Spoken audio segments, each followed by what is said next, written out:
இன்றைய பதிவில் என்ன பார்க்க போகிறோன்னா, சிவன் உங்கள் கூடவே இருக்காரு அப்படின்றத உணர்த்தக்கூடிய அறிகுறிகள் என்ன அப்படின்றதான் இந்த பதிவில் நம்ம பார்க்க போகிறோம். இந்த அறிகுறிகளை நீங்கள் தெரிய ஆரம்பித்த உடனேயே சிவ வழிபாட்டை மேற்கொண்டீங்கன்னா ரொம்பவும் சிறப்புடையதாக அமையும். இந்த அறிகுறிகள்லாம் யார் சொன்ன விஷயங்கள் தெரியுங்களா? இப்போ சிவ அடியார்களாகவும் சிவ பக்தர்களாகவும் இருக்கக்கூடியவங்க அவங்களோட தொடக்க நிலையில் சிவன் எப்படி தங்களை ஆட்கொண்டாரு, அதற்கான அறிகுறிகளாக அவங்க என்னென்ன விஷயங்களை பார்த்தாங்களோ அந்த விஷயங்களைத்தான் இப்போ நம்ம சொல்ல போகிறோம். இந்த விஷயங்கள் உங்களுக்கும் இருந்தால் நீங்களும் ஒரு சிவனடியாராகவோ அல்லது அதை விட பெரிய ஒரு மேல்நிலையை அடைவதற்கோ வாய்ப்புகள் இருக்குங்க. அதற்கு நீங்கள் அந்த அறிகுறிகள் என்னன்றதை நீங்கள் தெரிஞ்சுக்கிட்டு சிவ வழிபாடை மேற்கொள்ள ஆரம்பிக்கணும். வாங்க காணொளிக்குள்ளே போகலாம். முதலாவதாக, உங்களுக்கு கடவுள்களை பற்றிய எந்த ஒரு எண்ணமும் இல்லாமல் இருக்கலாம். கடவுள் வழிபாட்டை பற்றி தெரியாதவராக கூட நீங்கள் இருக்கலாம். அப்படி இருக்கிற உங்களுக்கு திடீர்னு சிவன் பற்றிய விஷயங்கள் உங்களுக்கு அதிகமாக பார்க்க நேரலாம். சிவன் தொடர்புடைய செயல்களில் விஷயங்களில் நீங்கள் ஈடுபடலாம். நீங்கள் எங்கே சென்றாலும் சிவன் உங்கள் பார்வையில் படுற மாதிரி வரலாங்க. இப்படி தொடர்ந்து உங்களுக்கு அறியாமலேயே தானாகவே சிவ எண்ணம் உங்கள் மனதில் ஏற்பட ஆரம்பிக்கும். இப்படி இருந்தால் நீங்கள் உடனடியாக சிவ வழிபாட்டை மேற்கொள்ளலாம். ஏன்னா சிவன் உங்கள் கூட வர ஆரம்பிச்சிட்டாரு, உங்களை நெருங்க ஆரம்பிச்சிட்டாரு அப்படின்ற அர்த்தங்க. நிறைய சிவனடியார்களோட தொடக்க நிலை இப்படித்தான் இருந்திருக்கு. ஏன்னா அவங்க சிவனை பற்றிய அறிவு அப்போது தொடக்க நிலையில் இல்லாமல் இருந்திருந்த நேரத்தில் சிவன் அப்படித்தான் அவங்கள ஆட்கொண்டிருக்காங்க. அதே மாதிரியான ஒரு நிலை தான் உங்களுக்கு தொடக்கத்தில் ஏற்படும். எங்கே நீங்கள் போனாலும் சரி, எந்த ஒரு இடத்துல போயிட்டு பார்த்தாலும் சரி, சுற்றி உங்களுக்கு சிவன் பற்றிய விஷயங்களே உங்களுக்கு திரும்ப வர ஆரம்பிக்கும். அது எப்படின்னா, நீங்கள் சும்மாவே ஒரு விஷயத்த ஒரு புக்கை எடுத்து பார்க்குறீங்கன்னு பார்த்தாலும் கூட, நீங்கள் தேடி ஒரு விஷயத்தை பார்க்கணும்னு நினச்சிங்கனாலும் அங்கே சிவன் பற்றின விஷயங்கள் உங்களுக்கு தெரிய ஆரம்பிக்கும். இது மாதிரி தாங்க எந்த ஒரு பொருளை தொட்டாலும் சரி, எந்த ஒரு விஷயத்தை தேடினாலும் சரி, எந்த ஒரு இடத்திற்கு போனாலும் அங்கேயும் சிவனுடைய உருவமாக இருந்தாலும் சிவன் சம்பந்தப்பட்ட விஷயங்களாகவே உங்களுக்கு மாறி தெரிய ஆரம்பிக்கும். இது மாதிரி ஒரு விஷயம் உங்களுக்கு தொடர்ந்து நடக்க ஆரம்பிச்சதுன்னா சிவன் உங்கள் கூட நெருங்க ஆரம்பிச்சிட்டாருன்னு அர்த்தம். இந்த விஷயம் உங்களுக்கு தெரிஞ்ச உடனே நீங்கள் சிவ வழிபாட்டை மேற்கொண்டீங்கன்னா திரும்பவும் இன்னும் நெருங்கி சிவனோட தொடர்புக்கு உட்பட்டவர்களாக மாறலாம். இரண்டாவதாக, சிவன் உங்களோட கனவுல அடிக்கடி வருவார். அவரோடு தொடர்புடைய விஷயங்கள் உங்களோட கனவுல வர ஆரம்பிக்குங்க. அது லிங்கமாக இருக்கலாம், ருத்ராட்சமாக இருக்கலாம், அல்லது சிவபார்வதி உருவமாகவும் இருக்கலாம், நந்தி வடிவமாகவும் இருக்கலாம். உங்களோட கனவுல இது மாதிரி தொடர்ந்து அடிக்கடி வர ஆரம்பிச்சதுன்னா சிவன் உங்கள் கூட வர ஆரம்பிச்சிட்டாருன்னு அர்த்தம், உங்கள் கூடவே இருக்காருன்னு அர்த்தம். இப்படி நீங்கள் கனவுல அடிக்கடி சிவனை கண்டீங்கன்னா சிவனோட வழிபாட்டை மறக்காமல் தவறாமல் மேற்கொள்ளுங்க.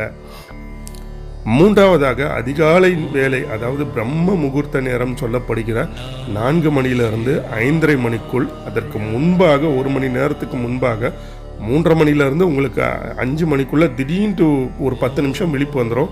3 மணிக்கே கூட அந்த விழிப்பு வரலாம். 3 மணிக்கு ஒரு 3:10க்கெலாம் திரும்ப நீங்கள் தூங்கிடலாம். இது மாதிரி அடிக்கடி உங்களுக்கு நிகழ ஆரம்பிக்கும். இது எதனாலன்னு பார்த்தீங்கன்னா, இந்த பிரம்ம முகூர்த்த நேரத்துக்கு முன்னாடி 1 மணி நேரத்துலேருந்து பிரம்ம முகூர்த்தம் முடிகிற வரைக்கும் சிவனோட சக்தி அலைகள் பூமியில் ரொம்பவும் அதிகமாக தாக்கிட்டு இருக்கும். அதாவது சக்தி அலைகள் பூமியில் நிறைய வந்துட்டுருக்கும். அந்த அதிகாலை வேளையில் நீங்கள் முழிக்க ஆரம்பிச்சிங்கன்னா சிவனுடைய சக்தி அலைகள் உங்களோட உடம்பு ஏற்றுக்கொள்ள ஆரம்பிச்சிருச்சு. சிவனோட சக்தி அலைகள் உங்களை தேடி வருது, அதனால தான் உங்களுக்கு விழிப்பு வருதுன்ட்டு அர்த்தங்க. அதாவது காலையில் ஒரு 3 மணிலேருந்து 3:30க்குள்ளே ஒரு 10 நிமிஷம் உங்களை அறியாமலேயே விழிச்சிட்டு திரும்பவும் படுத்து தூங்க ஆரம்பிச்சிருவீங்க. இது மாதிரியான நிகழ்வுகள் உங்களுக்கு ஏற்பட ஆரம்பிச்சிடுச்சுன்னா சிவனோட சக்தி அலைகளை உங்களுடைய உள்ளமும் சரி, உங்களுடைய உடம்பும் சரி கிரகிச்சிக்க ஆரம்பிச்சிருக்கு, சிவனோட சக்தி அலைகளை உள்வாங்கிட்டு இருக்கு அப்படின்ட்டு அர்த்தம். இந்த நிகழ்வுகள் அடிக்கடி உங்களுக்கு நடந்ததுன்னா நீங்கள் மறக்காமல் சிவனுடைய ஆலயத்துக்கு சென்று சிவனுடைய தரிசனத்தை மதிப்பீங்க. சிவனுடைய அருள் உங்களுக்கு முழுமையாக கிடைக்க ஆரம்பிக்குங்க. நான்காவதா, யாராவது உங்ககிட்ட அவங்களுக்கு இருக்கக்கூடிய மிகவும் துயரமான அல்லது ரொம்பவும் கஷ்டமான ஒரு விஷயத்தை பற்றி, மன நிம்மதி இல்லாத நிலையை பற்றி உங்ககிட்ட பேசியிருப்பாங்க.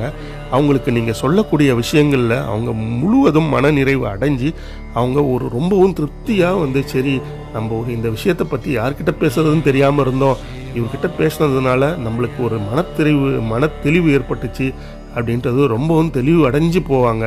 இதற்கு காரணம் சிவன் உங்கள் கூடவே இருப்பதனால தான். உங்களோட வார்த்தைகளில் அவர் ஒரு தெளிவை அவங்களுக்கு ஏற்படுத்தி இருப்பார்.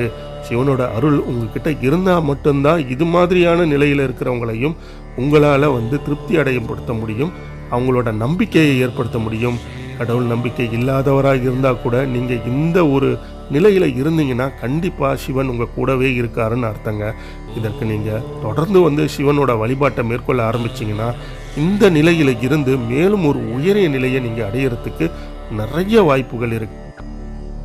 ஐந்தாவதா, சில நபர்கள் சொல்லக்கூடிய விஷயங்களும் சரி, அவங்க இப்படி நடக்கும்னு சொன்னாங்கன்னா அது அப்படியே நடந்துடும்.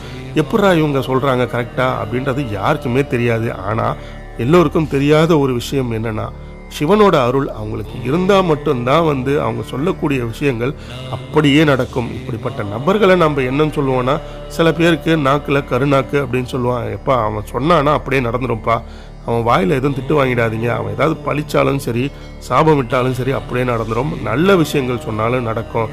இப்படிப்பட்டவர்கள் பார்த்தீங்கன்னா கடவுள் நம்பிக்கையே இல்லாமல் கூட இருக்கலாம். அவங்களோட வாக்கில் வந்து சிவன் உட்காந்துட்டாருன்னா அவங்க சொல்லக்கூடிய விஷயங்கள்லாம் நடக்க ஆரம்பிச்சிடும். அவங்க எது சொன்னாலும் அது அப்படியே நடக்கும். இது சிவனோட அருள் இருந்தால் மட்டும்தான் நடக்கும். இப்படிப்பட்டவர்கள்கிட்டையும் பார்த்தீங்கன்னா சிவன் கூடவே இருக்காருன்றது தாங்க அர்த்தம். அவங்களும் சிவனோட வழிபாட்டை மேற்கொள்ள ஆரம்பித்தாங்கன்னா அவங்க இப்போ இருக்கக்கூடிய நிலையில் இருந்து மேலும் ஒரு மென்மேலும் சிறப்பான ஒரு பெயரும் புகழும் அடையக்கூடிய ஒரு நிலைக்கு மாறுவார்கள்ன்றது ஐயமே இல்லைங்க. ஆறாவதாக, நடக்க போவதை முன்கூட்டியே அறியும் சக்தி படைத்தவர்கள். சில நபர்களோட கனவுல வந்து இப்போ இன்னைக்கு இந்த விஷயம் நடக்குதுன்னா இதை நான் ஏற்கனவே பார்த்துட்டேனே அப்படின்ற மாதிரி நம்மளுக்கே நினைக்க தோணும். சில விஷயங்கள் நாம் கூட யோசிச்சிருப்போம், என்னடா இந்த விஷயத்தை நம்ம ஏற்கனவே எங்கேயோ பார்த்த மாதிரி தோணுதே அப்படின்ற மாதிரி தோணும். அது எப்படின்னு பார்த்தீங்கன்னா, உங்களோட கனவுல இன்றைக்கு நடக்கக்கூடிய விஷயங்கள் முன்னதாகவே உங்களுக்கு தெரிஞ்சிருக்கலாம்.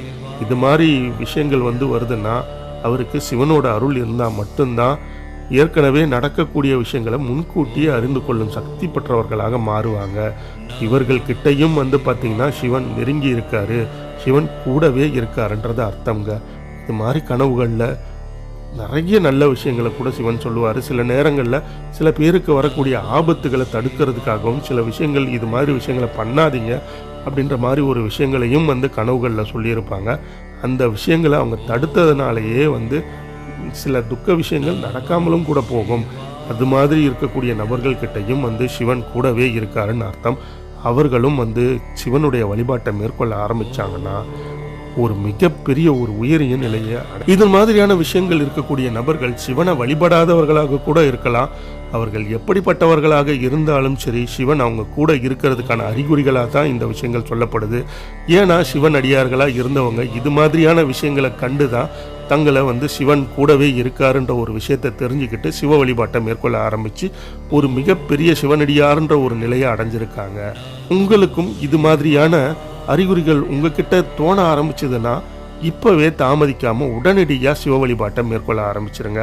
கண்டிப்பாக உங்களுக்கு இது மாதிரியான அறிகுறிகள் இல்லைன்னா கூட பரவாயில்ல, சிவன்கிட்ட மனமுருகி வேண்டி உங்களோட பிரார்த்தனைகள் எந்த ஒரு விஷயமா இருந்தாலும் சிவன்கிட்ட மனமுருகி வேண்டினீங்கன்னா சிவன் உங்களுக்கு வேண்டிய தேவையான அனைத்து விஷயங்களும் செய்வாருங்க. இந்த காணொளி உங்களுக்கு பிடிச்சிருந்தா மறக்காமல் லைக் பண்ணுங்கள், ஷேர் பண்ணுங்கள், கமெண்ட் பண்ணுங்கள். மறக்காமல் சிவ வழிபாட்டை மேற்கொள்ளுங்கள். Thank you friends.